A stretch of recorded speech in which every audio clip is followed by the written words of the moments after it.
Hello and welcome to BW London Podcast.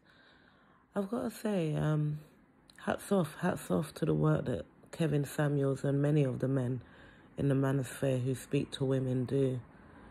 Because it's a bigger job than I ever realised, ever.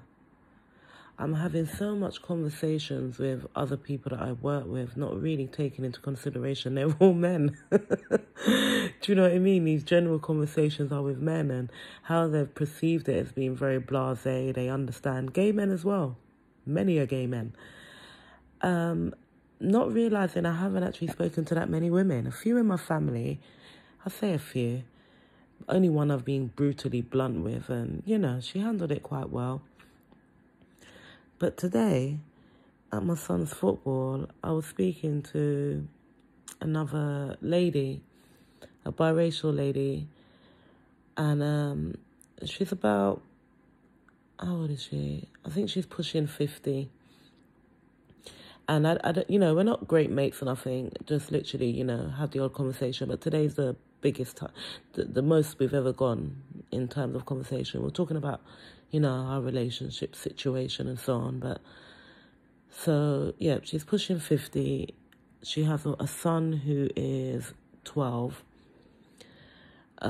His dad, who I see all the time, he's always at matches and stuff, very much involved in the team and that, black man. And they were together for 14 years, and they were married for a year and a half of it, the last year and a half before they divorced and split. And pre that, I knew she was seeing somebody else, and I mentioned him. And she said, oh, no, he's a stalker, no. And I was like, and, I give her quite a lot of insight into my own personal life, and she told me that, her children's father was very controlling and this, that, the other. And then I said, cause I wanted to question that, I did. I wanted to question that because women do just say these things very blasé, and we are very much encouraged to create a script very easily, especially if you just say, oh, he hit me, but that's it, you was with a beater, you were domestically abused, getting battered every week. Not the case. A real domestic abuse is a real thing, having the odd fight or you slapping him and getting slapped back, that ain't it, but not even women will accept that most of the time when you're talking to them.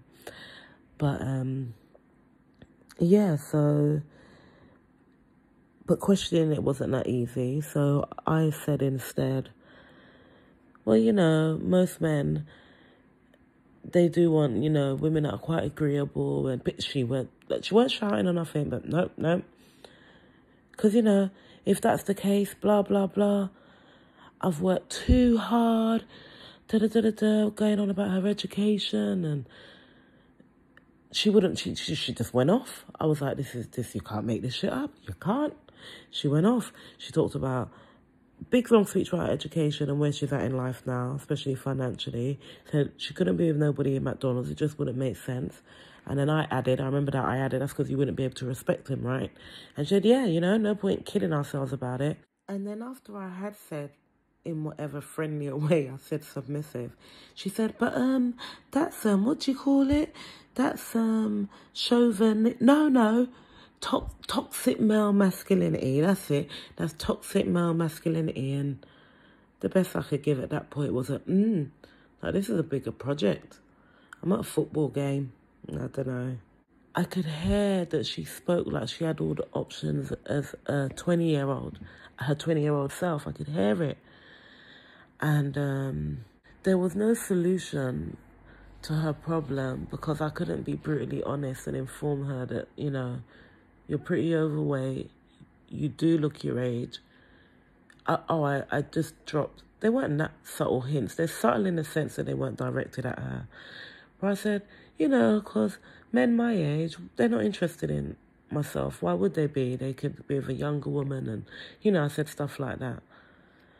And she said, oh, yeah, absolutely, blah, blah, blah. But I know it wasn't applicable to her because in her mind, she's still her 20-year-old self. But as I was speaking to her, I was just like, I don't even have the guts. This was also the same woman that I mentioned in another video who recently got a promotion. She actually works indoor. And again, I wouldn't have the guts to tell her, you work around the men you speak of, men that are on your educational level all the time. Do they scout you out? No, they don't. Hint, hint. You need to find somebody who you consider below average but is actually on your level. It's crazy. I haven't got the guts to say that. I don't. On top of that, so she has this great job, but I mentioned her previously because I don't know what video, but I'd said she got a good job, but the following week she had trouble with her back because she's getting older and, you know, she has problems and physical problems.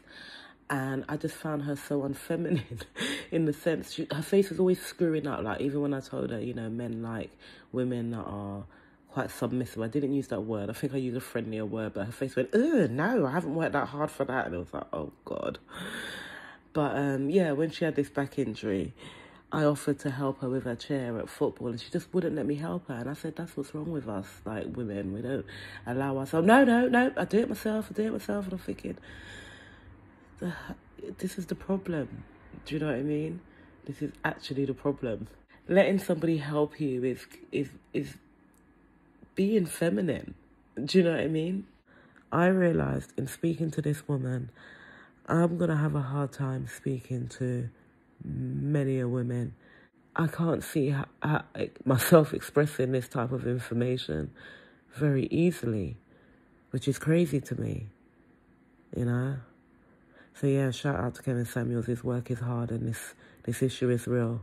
People are women are very deluded in the masses.